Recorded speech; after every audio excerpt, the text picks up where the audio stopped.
Hai, Assalamualaikum dan salam sejahtera. Kita masih lagi dalam subtopik 6.1, sokongan pergerakan dan pertumbuhan haiwan. So, hari kita nak sambung lagi. Kita tengok yang pertama iaitu fungsi rangka dalam bagi haiwan. So, untuk haiwan vertebrata, kita ada 3 jenis iaitu haiwan vertebrata darat, haiwan vertebrata akuatik dan juga burung. So, hari ni kita nak tengok fungsi rangka dalam bagi ketiga-tiga jenis haiwan tersebut. Kita tengok yang pertama, haiwan vertebrata darat. So, haiwan vertebrata darat contohnya awak ada kuda belang. So, haiwan vertebrata darat dia mempunyai rangka dalam yang besar dan kuat. Okay. Kenapa dia mempunyai rangka dalam yang besar dan kuat? Ada 3 fungsi dia. Yang pertama untuk menyokong berat badan, yang kedua untuk memberi bentuk badan, dan yang ketiga adalah untuk melindungi organ dalaman. So, berat badan haiwan vertebrata ni disokong oleh 2 jenis lengkungan. Yang pertama pektoral dan yang kedua adalah lengkungan pelvis. Okey, tengok gambar rajah ni. So, kalau kita tengok daripada gambar rajah ini, awak ada 2 jenis lengkungan tadi kan. Okey, yang pertama lengkungan pektoral, yang kedua adalah lengkungan pelvis. So, kedua-dua lengkungan ni dia bersendi ataupun bersambung dengan kaki. Yang mana pektoral dia bersambung dengan kaki depan, manakala pelvis dia bersambung dengan kaki di belakang. Okay, haiwan vertebrata darat ni dia mempunyai sistem rangka dan turus vertebrata ataupun tulang belakang yang melengkung ke atas. Okay, ni tulang belakang kan, dia melengkung ke atas macam unta ni, contohnya unta, ataupun melengkung ke bawah macam kuda ni, tapi dia memang melengkung. So, kenapa dia melengkung? Sebab yang pertama adalah untuk meningkatkan sokongan dan kekuatan bagi pelekatan organ. Okay, macam mana nak lekatkan organ tu lah. And then untuk kestabilan dia. Yang kedua untuk mengagihkan berat badan ke seluruh sistem rangka. Dan yang ketiga adalah untuk menahan daya graviti. Okay, menahan daya graviti ni dia berkesinambungan dengan mengagihkan berat badan itulah. Kita tengok yang kedua, haiwan vertebrata akuatik. So, haiwan vertebrata akuatik ni berbeza dengan haiwan darat. Rangka dalamnya adalah kecil dan tidak kuat. So, bila rangka dalamnya kecil, secara automatik lengkungan pektoral dan lengkungan pelvisnya adalah kecil dan juga lemah. Okay, kenapa dia kecil? Okay, sebab haiwan vertebrata akuatik ni sebahagian berat badannya disokong oleh daya apungan air. Okay, apa maksud daya apungan air tu? So, ini contoh dia. Kalau awak ada ikan, daya apungan air ni contohnya kalau awak masuk dalam kolam kan. So, bila kita masuk dalam kolam, kita akan rasa berat badan kita akan rasa badan kita lebih ringan. Okay, kenapa badan kita lebih ringan? Sebab adanya daya tujah ke atas. Okey, ini daya tujah ke atas. So, daya tujah ke atas ni ataupun daya apungan air ni dia akan menolak badan ke atas supaya badan kita lebih ringan. Jadi oleh sebab itu haiwan vertebrata akuatik ni dia banyak bergantung kepada daya apungan air berbanding rangka dalam dia untuk pergerakan dan untuk menampung berat badan. Ini tengok rangka dalam bagi haiwan vertebrata akuatik. Kalau kita tengok kat sini, lengkungan pelvisnya sangat kecil. And then saiz badan haiwan ni, dia boleh membesar melebihi rangka dia. Okay, walaupun dia kecil, dia boleh membesar melebihi saiz rangka. Kenapa? Sebab adanya daya apungan air tadi yang menyokong pergerakan dia dan berat badan. Okay, tapi kita tengok gambar video ni kan. So, video ni adalah seekor ikan paus yang telah dipukul gelombang. So, kalau awak tengok kat sini, dia tak boleh bergerak ke pantai, ke laut balik. Dia hanya terdampar je. Okay, kenapa dia terdampar? Sebab bila berada di daratan, dia tak ada daya apungan air. So, dia tidak boleh bergerak sebab dia besar. Jadi kalau tengok dia bernafas lagi kan, tapi dia tak boleh bergerak. Jadi bila dia berada kat luar macam ni, dia tak boleh bergerak. Pertama sebab tiada daya apungan air kan. Yang kedua adalah sebab berat badan dia akan merosakkan dan menghentam rangka dalam. So once dia berada di darat, berat badan dia tadi, saiz badan ni kan besar, so berat badan dia tu akan hentam rangka dalam. So dia tidak boleh bergerak menuju ke laut semula. Kita tengok yang terakhir iaitu burung. So rangka dalam bagi burung, dia mempunyai banyak tulang berongga, dan juga ringan. Yang pertama, kenapa tulang dia banyak yang berongga dan ringan? Sebab untuk memastikan ia boleh terbang. Tapi kalau haiwan yang tidak boleh terbang, contohnya penguin, dia kurang tulang berongga. Yang pertama. Ciri-ciri yang kedua adalah tulang sternum dia. Tulang sternum iaitu tulang dada bahagian sini, ia adalah pipih dan luas. Pipih maksudnya nipis. Tulang sternum ni adalah untuk pelekatan otot yang besar. Kat sini awak kalau tengok rangka dalam bagi burung, kat sini adalah kawasan untuk meletakkan otot yang membantu memberi kekuatan untuk penerbangan dia. Dia tak semestinya, dia tidak bergantung kepada tulang yang ringan sajalah untuk penerbangan ni. So dia ada otot, ada dia punya kepak ni kan. Saiz tengkoraknya adalah kecil. Saiz tengkorak kecil ni untuk memudahkan ia terbang. Ini contoh video, kamu boleh lihat nanti. Cikgu nak tunjuk sikit je. Nanti awak klik kat link yang cikgu bagi ni dan nak boleh tengok ya.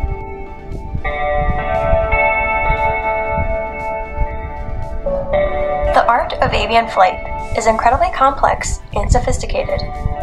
It is one of the most energy-intensive modes of animal locomotion and requires specific anatomical and physiological adaptations. Here we will explore the aspects of the avian skeleton that have been specialized to make flight possible. To start, it is important for a bird's body to be as light as possible.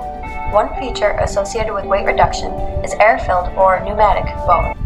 Ni awak tengok kan, kebanyakan tulangnya ada rongga-rongga yang menyebabkan ia lebih ringan. The avian skeleton also shows significant fusion of bone, producing a rigid skeleton that is able to withstand the forces of flight. Bone fusion can be most clearly seen in the following structures. With weight reduction is air. Satu lagi awak tengok ni adalah tulang sternum dia. So awak nampak kan dia adalah nipis. Kat sini kawasan pelekatan otot untuk penerbangan. Awak boleh tengok video ni sampai habis melalui link yang cikgu bagi ni. So kita move on to next topic, iaitu 6.15 sistem rangka. Sorry ejaannya salah. Sistem rangka bagi manusia. Sistem rangka bagi manusia iaitu yang terdiri daripada 206 tulang, boleh dibahagikan kepada dua, iaitu sistem rangka paksi dan juga sistem rangka appendage.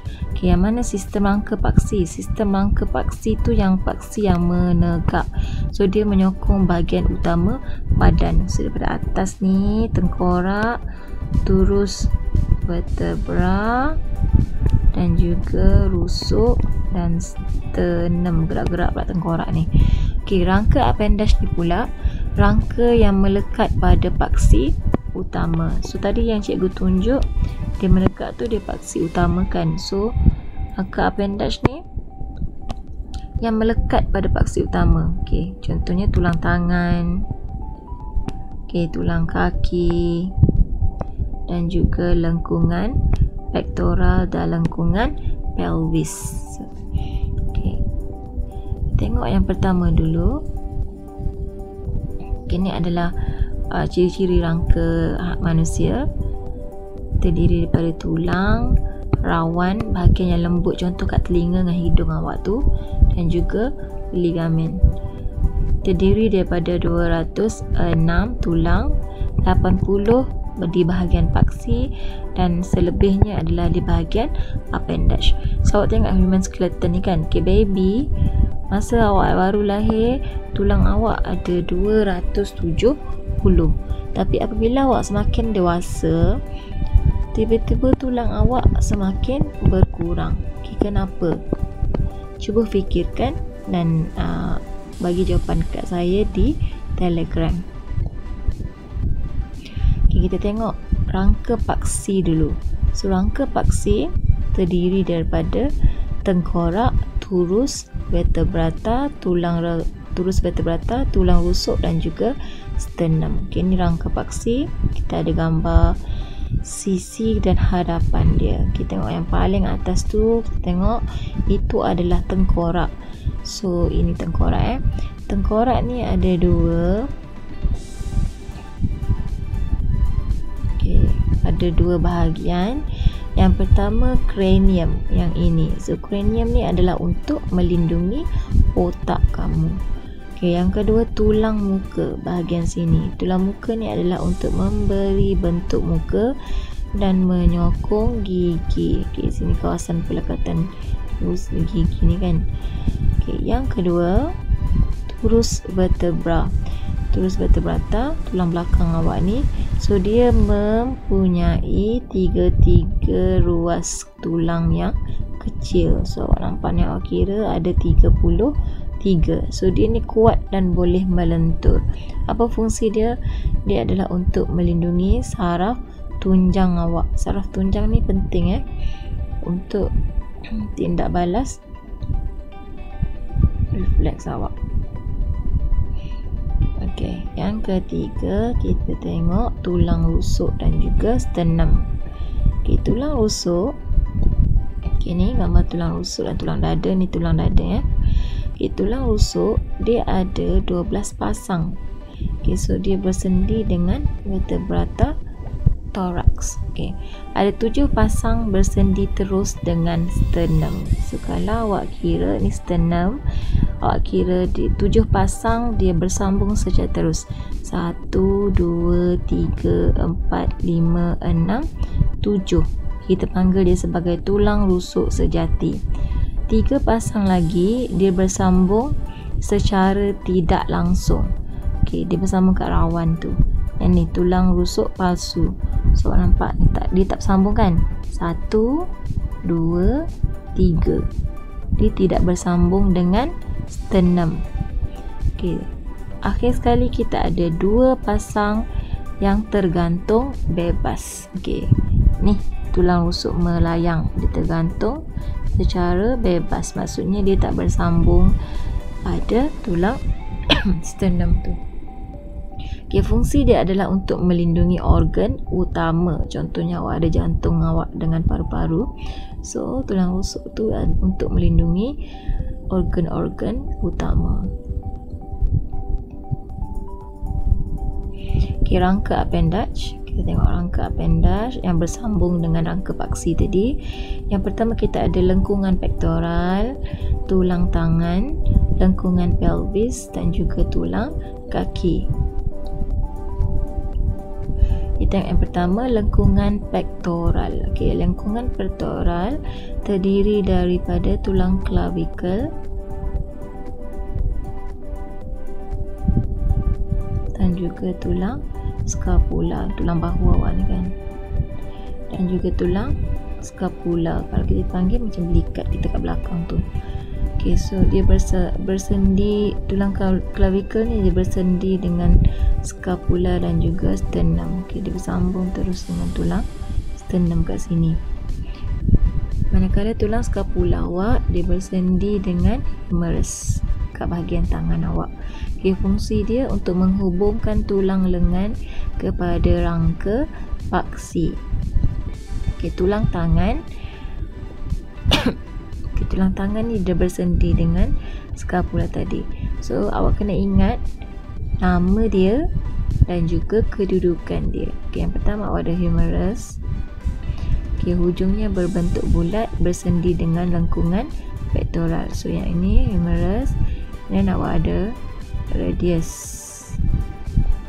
Kemudian awak ada ulna kat sini. So ulna ni sebenarnya kalau tengok di sini lebih panjang kat sini nampak macam radius pula yang besar kan. Okey. Kemudian awak ada carpus kat sini, pergelangan tangan awak ada 8 tulang. Dan metacarpus yang membentuk tapak tangan awak ada 5 tulang dan phalanx, okey, yang membentuk jari awak ada 14 tulang. Okey, sambil awak di rumah tu try lah kira sendiri tu. Mana satu ulna, mana satu metacarpus, mana satu carpus. Lengkungan pelvis dia terbentuk daripada sepasang tulang punggung. Okey, fungsi dia adalah untuk menyokong berat badan, melindungi pundi kencing dan juga melindungi organ pembiakan. Okey, so kena jaga betul-betul lah ni lengkungan pelvis awak ni. So janganlah tiba-tiba kan ada student ni suka tarik kerusi kawan dia. Okey, lepas tu jatuh, bahaya So ini adalah lengkungan pelvis awak. Nampak tu dia bersambung kat sini. Dia bersambung dengan rangka lah sepatutnya ni. Kalau tengok keseluruhan dia bersambung dengan rangka paksi. Okey, last sekali kita tengok tulang kaki. Tulang kaki awak ada yang pertama adalah femur. Okey, femur ni dia bersendi dengan lengkungan pelvis. Okey, awak ingat tulang femur ni, tulang paha awak ni adalah tulang yang paling kuat.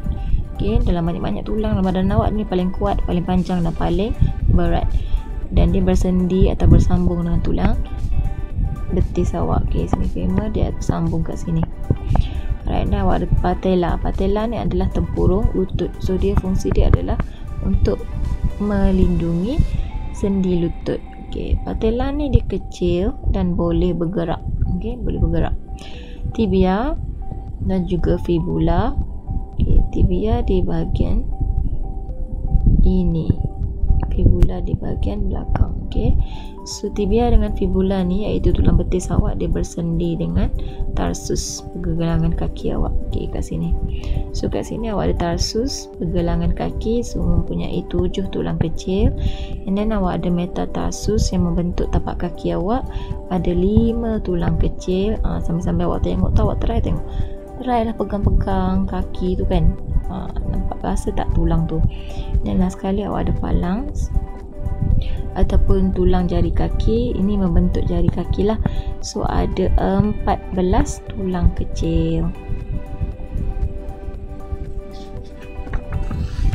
Itu adalah rangka manusia. Okay. So sekarang ni kita nak tahu, adakah struktur tulang kita ni tulang padat ke tulang yang berongga? Tadi awak tengok burung tu dia tulang berongga kan, supaya dia boleh terbang. Tapi kalau macam kita ni, manusia ataupun haiwan vertebrata lain, adakah struktur tulang dia padat ataupun berongga? Apa beza tulang yang padat atau tulang yang berongga? Okay. So awak tengok gambar kat sini. Kalau awak tengok kan, ada rongga kat sini kan, macam sponge gitu. So sebenarnya Tuhan ciptakan tulang kita ni semua berongga. Kenapa tulang kita berongga?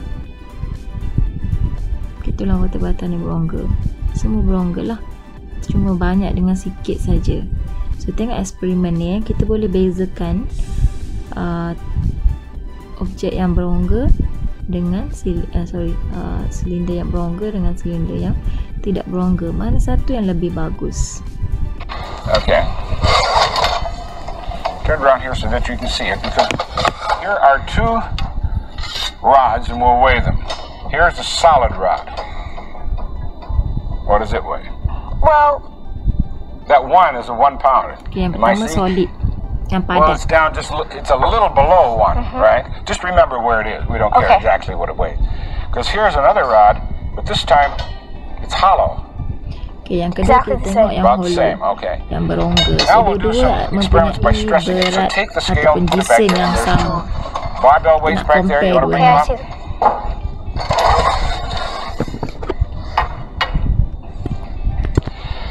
Okay, you see the barbell weight has a hole in the center. So I want you to thread it onto this rod. Okay.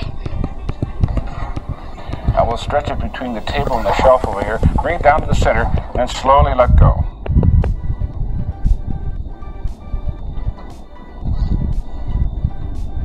Okay? Yeah, I think it'll stay. All right. Now that's the solid one. Now let's do the same thing with the one that's hollow. Okay. Now you thought that the solid one would be stronger. Remember, both of these have the same amount of material in them now. Okay, look at the difference. I thought this one would be stronger than this one. Well, pound for pound now, or gram for gram, whatever is hollow has more strength. And it makes some sort of sense, because if you're going to stress it like this and bend it, the bigger around it is, why the harder it is to bend and stretch and so forth. And scientists and engineers have used this principle. Chair legs are made of hollow, I think, because they're stronger, and pipe racks and all that sort of thing. So they've been using that principle for, well, 300-400 years. Okay, so kalau awak tengok kat sini kan, yang pertama ni kita tengok ini adalah tulang padat. Tulang padat means tak ada ataupun kurang hollow lah, kurang rongga lah. Tapi yang ni dia guna padat betul lah. Kalau awak nak buat eksperimen, nanti awak kena buat eksperimen kan. Okay, yang B ni adalah tulang yang berongga. So kalau awak tengok dari segi strength dia, kekuatan dia, B lagi kuat berbanding A. Okay, sebab itulah kita dicipta dengan tulang yang berongga supaya dia lebih kuat. Okay. Okay, ni struktur ni as penjelasan dia. So kat sini awak nampak ni adalah salah satu jenis tulang dalam badan kita atau badan vertebrata, iaitu struktur tulang panjang. Okay, biasanya dia berada di lengan dan juga kaki. So tulang berongga adalah lebih kuat daripada tulang padat sahaja.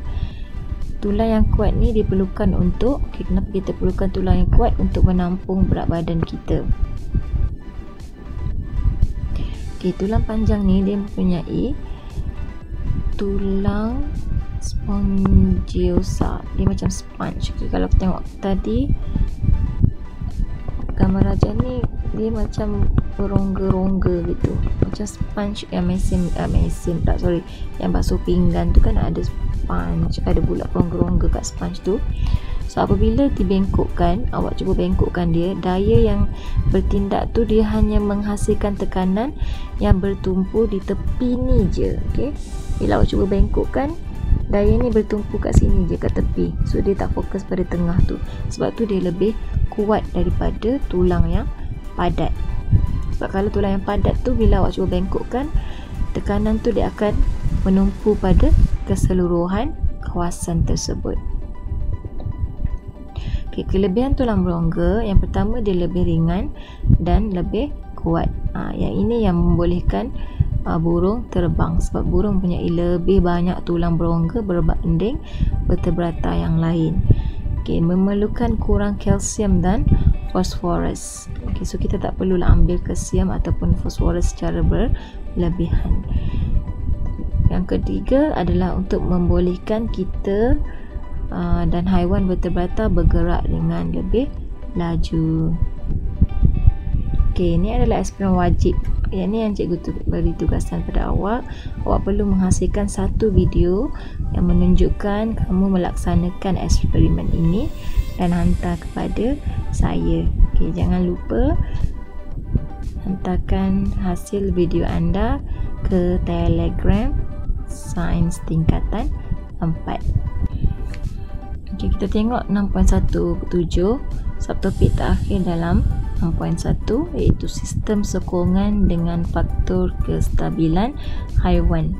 Okay, ini adalah sambungan daripada yang awak dah belajar masa tingkatan 2.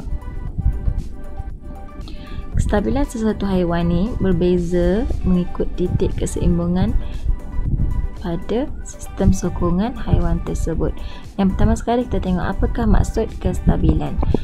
Kestabilan ni adalah kebolehan sesuatu objek untuk mengekalkan kedudukan asalnya. Dia stabil, nak buat aktiviti tu dia stabil ke tak, nak bergerak tu dia stabil ke ataupun tidak. So kestabilan haiwan dia bergantung kepada dua, iaitu yang pertama pusat graviti, dan yang kedua adalah luas tapak. Kita tengok pusat graviti dulu. Apa maksud pusat graviti? Pusat graviti ni adalah titik keseimbangan suatu sistem sokongan atau objek.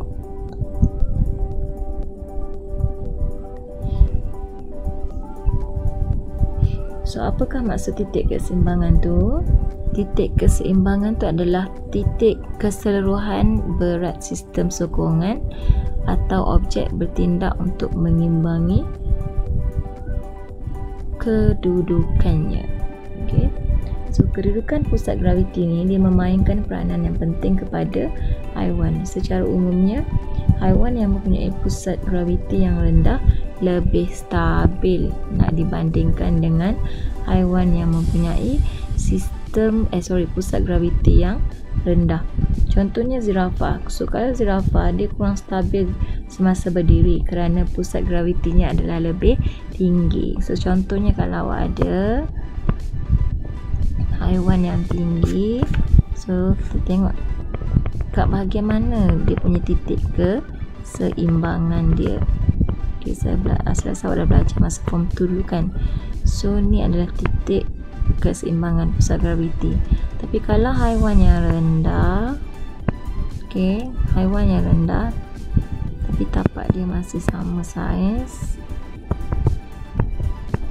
So, haiwan yang rendah, kita tengok pusat gravitinya adalah lebih rendah. So, dia lebih stabil. Yang kedua, luas tapak dia. So, luas tapak ni, kalau luas tapak tu lebih besar, maka dia punya kestabilan tu adalah lebih tinggi. Contoh awak ada meja kan. Meja yang macam ni dengan meja yang tapak dia dibengkokkan macam ni, mana yang lebih stabil? Mestilah yang dibengkokkan macam ni. Kenapa? Sebab tapak dia adalah lebih luas. Alright. Okay. So, contohnya kan awak ada zirafah. Okay, ni zirafah. So, masa dia nak minum air, apa yang dia buat? Dia akan mengangkangkan kaki dia. So, bila dia mengangkangkan kaki dia, dia telah merendahkan pusat graviti dia. Yang kedua, dia telah menambahkan luas tapak kaki dia. So, dia akan jadi lebih stabil. Contoh yang kedua adalah kangaroo. So, kenapa dia kalau dia melompat, dia berdiri, dia akan menongkatkan kaki dia menggunakan ekor. So, awak nampak ekor dia kuat kan. So, bila dia tongkatkan dia punya ekor tu, luas tapak akan bertambah. So, dia akan jadi lebih stabil. Haiwan yang bersaiz besar pula, kebanyakan haiwan yang bersaiz besar diberatkan, tapi kaki dia pendek. So, dia punya tapak, dia punya pusat graviti adalah lebih rendah. Okey. Pusat graviti kat mana berat badan dia ditumpukan sepenuhnya. So, dia lebih rendah lah. Satu cara dia berjalan pun, dan tapak kaki yang luas tu pun menyebabkan luas tapak adalah besar dan menjadikan ianya lebih stabil. Sama juga dengan reptilia. Reptilia mempunyai tapak kaki yang terkeluar macam ni. So, dia lebih stabil. Okay. Itu saja untuk subtopik 6.1. So, lepas ni kita akan tengok 6.2, iaitu pergerakan dan pertumbuhan manusia. Terima kasih.